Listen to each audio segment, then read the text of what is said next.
Hello there, my name is Tomas Estrada, and I'll be reading Zen Shorts by John J. Muth. For Bullard Burrich, the giant panda I've often found dancing on my porch. Michael, there's a bear outside, said Carl. A what? Called Michael. A bear, he's really big, and he's in the backyard. What's he doing? Asked Michael. He's sitting. He has an umbrella, said Carl. An umbrella?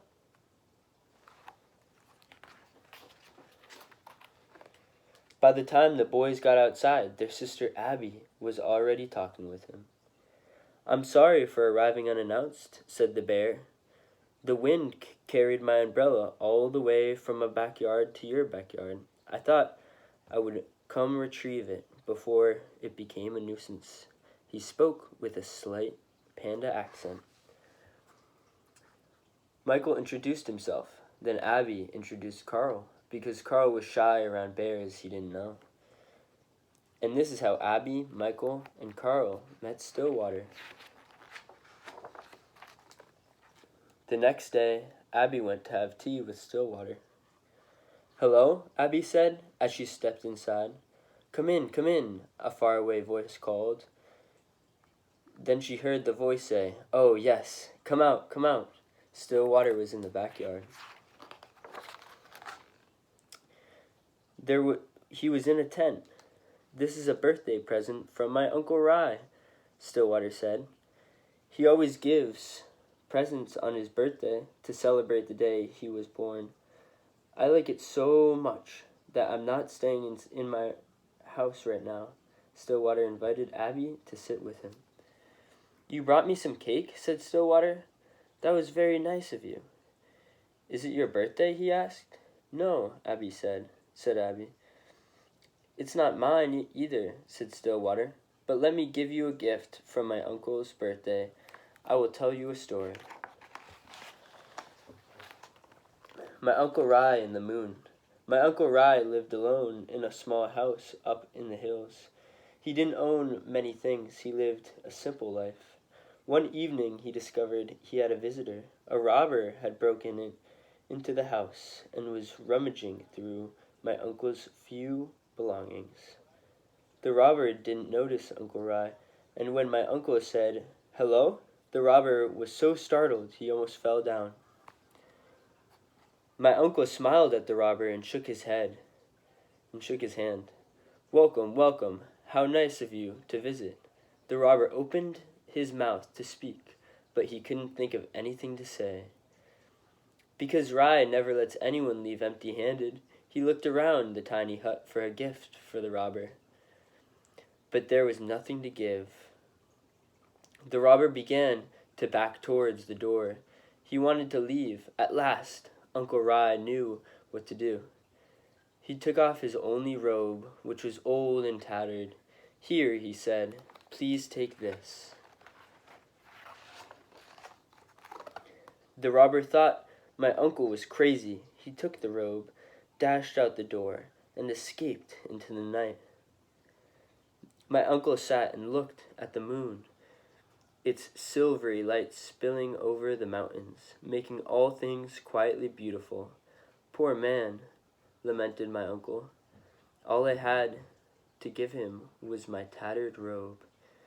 If only I could have given him this wonderful moon.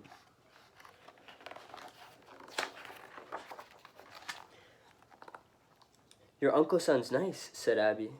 I don't think I could have given away my only robe. I know how that is, said Stillwater, but there's always the moon. That was a good story, said Abby. Thank you, said Stillwater. And this is good cake. Thanks, said Abby. I made it myself. The next day, Michael went to see Stillwater. Here I am, Stillwater called from the tree. Can I come up, said Michael. If you're careful, said Stillwater. What if we could fly, said Michael. We could cast shadows on clouds, said Stillwater. But what if we fell, said Michael. If we fell, we might break something, said Stillwater. That would be bad, said Michael. Maybe, said Stillwater. Maybe, said Michael. The farmer's luck. There was once an old farmer who had worked his crops for many years. One day his horse ran away. Upon hearing the news, his neighbor came to visit. Such bad luck, they said sympathetically. Maybe, the farmer replied. The next day the horse returned, bringing with it 2 other wild horses. Such good luck, the neighbors exclaimed. Maybe, replied the farmer. The following day his son tried to ride one of the untamed horses, was thrown off, and broke his leg. Again the neighbor came to offer their sympathy on his misfortune. Such bad luck, they said. Maybe, answered the farmer. The day after that, military officials came to visit to the village to draft young men into the army to fight in a war. Seeing that the son's leg was broken, they passed him by. Such good luck, cried the neighbors. Maybe, said the farmer. I get it, said Michael. Maybe good luck and bad luck are all mixed up. You never know what will happen next. Yes, Stillwater agreed. You never know. The day after that, Carl went to visit Stillwater. Michael said, I couldn't bring over our stuff to go swimming. I'm so mad at Michael. He's always telling me what to do. So I brought everything. Said Stillwater. It's a little pool. I don't know if all those things will fit. Let's see, Carl said. Let's see, said Stillwater. Stillwater looked at the pool. The things can go swimming, but we can't, he said. I brought too much stuff, said Carl. That's okay, said Stillwater. I'll help you carry it all home later.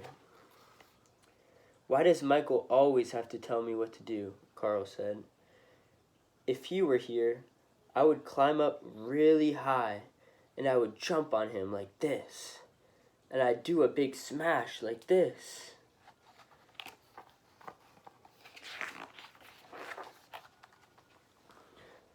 Later, Carl and Stillwater had tea. Carl, said Stillwater, I spent the whole day being angry with Michael. Did you notice how much fun we had? Carl watched the steam rise from his cup. I'm sorry I brought all of this stuff, Carl said. You don't need to be sorry, said Stillwater. Right now, you need to carry.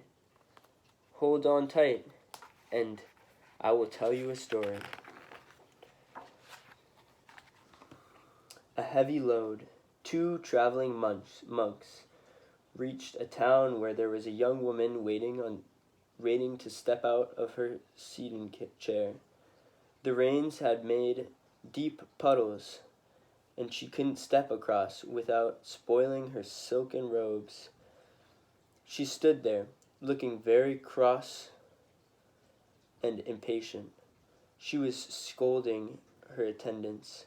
They had nowhere to place their packages they held for her, so they couldn't help her across the puddle. The young monk noticed the woman, said nothing, and walked by.